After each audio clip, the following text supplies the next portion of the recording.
America president Donald ట్రంప్కు ఏదో ఒక దేశాన్ని బెదిరించకపోతే నిద్ర పట్టదేమో. మొన్నటి వరకు వెనిజులా ప్రెసిడెంట్ మడురోను తిట్టకుండా తిట్టాడు. ఇక తాజాగా తన ఫోకస్ కొలంబియాపై పెట్టాడు.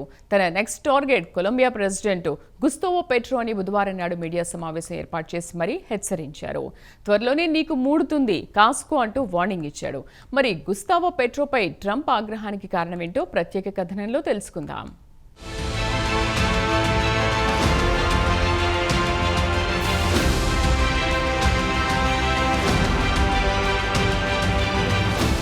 అమెరికా ప్రెసిడెంట్ డొనాల్డ్ ట్రంప్ ఉదయం లేచినప్పటి నుంచి రాత్రి పడుకునే వరకు ఎవరితో ఒకరితో కయ్యానికి దిగకపోతే నిద్ర పట్టదేమో. ఏదో ఒక కారణం చెప్పి ఆ దేశంతో కయ్యానికి కాలు దువ్వుతూ ఉంటాడు. నిన్న మొన్నటి వరకు వెనిజులా ప్రెసిడెంట్ మడురోను తిట్టకుండా తిట్టాడు. వెనిజులాపై బాంబులు వేస్తానంటూ బెదిరించాడు. కరేబియన్ సముద్ర జలాల్లో వెనిజులా బోట్లపై దాడులు చేశాడు. ఆ బోట్ల ద్వారా అమెరికాలోకి పెద్ద ఎత్తున డ్రగ్స్ రవాణా చేస్తున్నాడని ఆరోపించారు. ఇక తాజాగా ట్రంప్ తన ఫోకస్ ను కొలంబియా ప్రెసిడెంట్ గుస్తావో పెట్రోపై సారించాడు. బుధవారం నాడు ఆయన మీడియాతో మాట్లాడుతూ కొలంబియా ప్రెసిడెంట్ పై మండిపడ్డాడు. కొకైన్ ప్రొడక్షన్ కు కొలంబియా అడ్డాగా మారిందని, తన యాంటీ డ్రగ్ క్యాంపెయిన్ లో తన తదుపరి target Colombia president Gustavo Petro అంటూ వార్నింగ్ ఇచ్చాడు.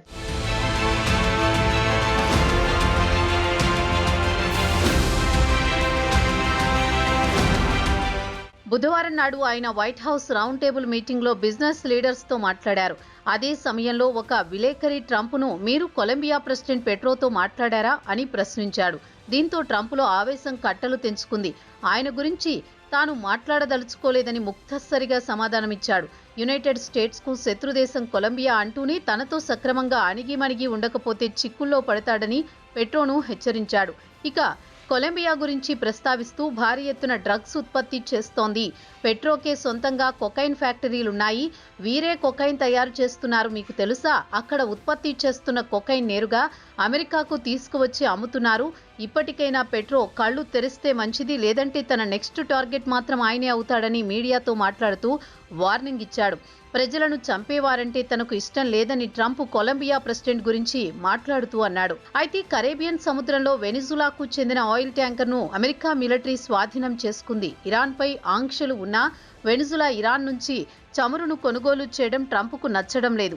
ఈ విషయం గురించి, మిలిటరీ ఆపరేషన్ గురించి ఆయన మీడియాతో మాట్లాడుతున్న సమయంలో ఈ విషయం ప్రస్తావించారు. ఇక ట్రంప్కు కొలంబియా ప్రెసిడెంట్ పెట్రోకు మధ్య సంబంధాలు పూర్తిగా బెడిశాయి. అయితే తాజాగా ట్రంప్ పెట్రోను ఉద్దేశించి వ్యక్తిగత విమర్శలు చేయడంతో ఇరు దేశాల మధ్య సంబంధాలు దారుణంగా దెబ్బతిన్నాయి.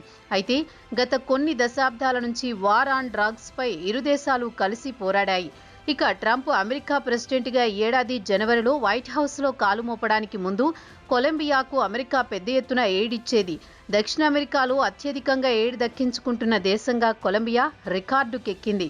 కొలంబియా విషయానికొస్తే గత 6 దశాబ్దాల నుంచి కొకైన్ ఉత్పత్తి చేయడంలో అగ్రస్థానంలో ఉంది. కొలంబియా డ్రగ్స్ లార్డ్ విషయానికొస్తే పాబ్లో ఎస్కోబార్ గురించి చెప్పుకోవాల్సిందే. కొలంబియా చరిత్రలో అత్యంత శక్తివంతమైన డ్రగ్స్ లార్డ్స్ తో పాటు అత్యంత సంపన్నుడు. ఒక అంచనా ప్రకారం ఆయన సంపద $35 బిలియన్ చెబుతారు. కొలంబియాలో తరచూ డ్రగ్స్ సిండికేట్ల మధ్య డ్రగ్ వార్ జరుగుతుండేవి. ఎస్కోబార్ ప్రభుత్వాన్ని తన గుప్పెట్లో పెట్టుకున్నాడు. చట్టసభకు కూడా ఎన్నికయ్యాడు. అది పెద్ద వివాదంగా మారింది. అయితే తాను సంపాదించిన సొమ్ములో పేదలకు పెద్ద ఎత్తున సాయం చేసేవాడు కాబట్టి పేదలు మాత్రం ఆయనను తమ దేవుడిగా తలుచుకుంటారు.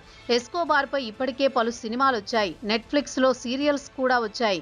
ఎస్కోబార్ తో పాటు Mexican drug lord Joaquin El Chapo Guzman, ఇతను మరో పేరుగాంచిన drug lord. Sinaloa cartel top leader. ఆయన జమానాలో డ్రగ్స్ సిండికేట్ల మధ్య ఫైట్ లో సుమారు 34,000 మంది ప్రాణాలు కోల్పోయారు. ప్రస్తుతం కాలిఫోర్నియాలోని హై సెక్యూరిటీ జైల్లో పోలీసులు నిరంతరం ఆయనను కాపలా కాస్తుంటారు.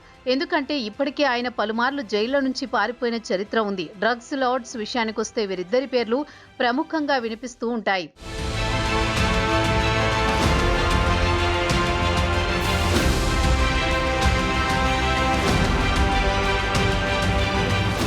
ఇక కొలంబియా విషయానికొస్తే ప్రపంచంలోని అత్యధికంగా కోకా తయారు చేసే దేశంగా ముద్రపడింది. సుమారు 6.25 లక్షల ఎకరాల్లో కొకైన్లో వాడే ముడి పదార్థం కోకాను పండిస్తున్నారని అమెరికా అంచనా వేస్తోంది. అయితే స్థానికంగా ఉండే కొలంబియన్లు మాత్రం కోకా రైతులకు ప్రత్యామ్నాయం చూపించి వారికి వేరే బతుకు తెరువు చూపించి పంటను ధ్వంసం చేయవచ్చునని పెట్రో ప్రభుత్వానికి సూచిస్తున్నారు. కాగా పెట్రో మాత్రం క్రిమినల్ నెట్వర్క్పై దాడులు చేస్తున్నారు. డ్రగ్ సిండికేట్లను ధ్వంసం చేయాలని చూస్తున్నాడు. ఇంత చేస్తున్న ట్రంప్ మాత్రం పెట్రో కొలంబియాలో కొకైన్ ప్రొడక్షన్ నిలిపివేయడానికి ఎలాంటి ప్రయత్నం చేయడం లేదని ఆరోపిస్తున్నాడు. ఇక ట్రంప్ తరచూ కొలంబియా డ్రగ్స్ జాడ్యాన్ని రూపుమాపకపోతే మీ దేశంపై మిలిటరీని పంపిస్తానని హెచ్చరిస్తున్నాడు. పెట్రోను బెదిరిస్తున్నాడు. దీనికి ఉదాహరణ చెప్పుకోవాలంటే అక్టోబర్ 23న ట్రంప్ పెట్రోను ఉద్దేశించి ఆయనే ఒక రౌడీ రెపో మారో కొలంబియాను నామరూపాలు లేకుండా చేస్తానని హెచ్చరించాడు. అలాగే ఈ నెల 2న తన కేబినెట్ మీటింగ్లో మాట్లాడుతూ నేరుగా కొలంబియాపై మిలిటరీ యాక్షన్ తప్పదని వార్నింగ్ ఇచ్చాడు ట్రంప్. కేబినెట్ మీటింగ్లో ట్రంప్ మాట్లాడుతూ కొలంబియాలో కొకైన్ తయారు చేస్తున్నారని విన్నాను. ఎవరైనా అమెరికాకు వచ్చి కొకైన్ విక్రయిస్తే ఆ దేశంపై దాడులు చేస్తానని చెప్పాడు. దీనికి పెట్రో కూడా వివరణ ఇచ్చాడు. కావాలంటే రికార్డులు పంపిస్తాను చూడండి అని చెబుతున్నాడు. తన ప్రభుత్వం డ్రగ్స్ తయారు చేసే ఫ్యాక్టరీలను ధ్వంసం చేసిందని గుర్తు చేశారు. సుమారు 18,400 నార్కో ల్యాబొరేటరీస్ను తాను అధికారంలోకి వచ్చిన తర్వాత ధ్వంసం చేశానని గుర్తు చేస్తున్నాడు. ఈ నెలలో ట్రంప్ కేబినెట్ మీటింగ్లో పెట్రోపై మిలిటరీపై దాడులు చేస్తానని హెచ్చరించిన తర్వాత పెట్రో కూడా వెంటనే స్పందించాడు.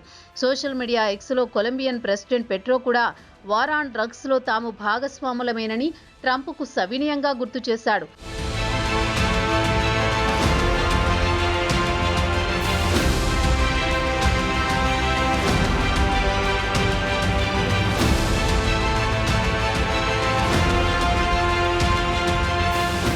ఇదిలా ఉండగా తన భాగస్వామి నిద్రిస్తున్న చిరుతను లేపకండి, తమ దేశ సార్వభౌమత్వంపై యుద్ధం చేసి ఇరు దేశాల మధ్య ఉన్న దౌత్యపరమైన సంబంధాలు దెబ్బతీయకండి అని పెట్రో మొరపెట్టుకున్నాడు.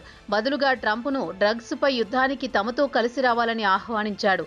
మిస్టర్ ట్రంప్ కొలంబియాకు రావాలని ఆహ్వానించాడు. ప్రతిరోజు సుమారు 9 లేబొరేటరీలను ధ్వంసం చేస్తున్నానని చెప్పుకొచ్చాడు. అయితే ట్రంప్ రెండోసారి ప్రెసిడెంట్గా బాధ్యతలు స్వీకరించిన తర్వాత నుంచి ఇరు దేశాల మధ్య డ్రగ్ ట్రాఫికింగ్తో పాటు ఇతర అంశాలపై కూడా వివాదం తలెత్తింది. సోషల్ మీడియాలో ఇరువురు విమర్శలు ప్రతివిమర్శలు చేసుకున్నారు. ఇక ట్రంప్ అమెరికాలో అక్రమంగా ఉంటున్న కొలంబియా పౌరులను వెనక్కి పంపిస్తానని హెచ్చరించాడు. దీంతో పెట్రో కౌంటర్గా అమెరికా విమానాలను తమ ఎయిర్పోర్ట్లలో అనుమతించమని తేల్చి చెప్పాడు.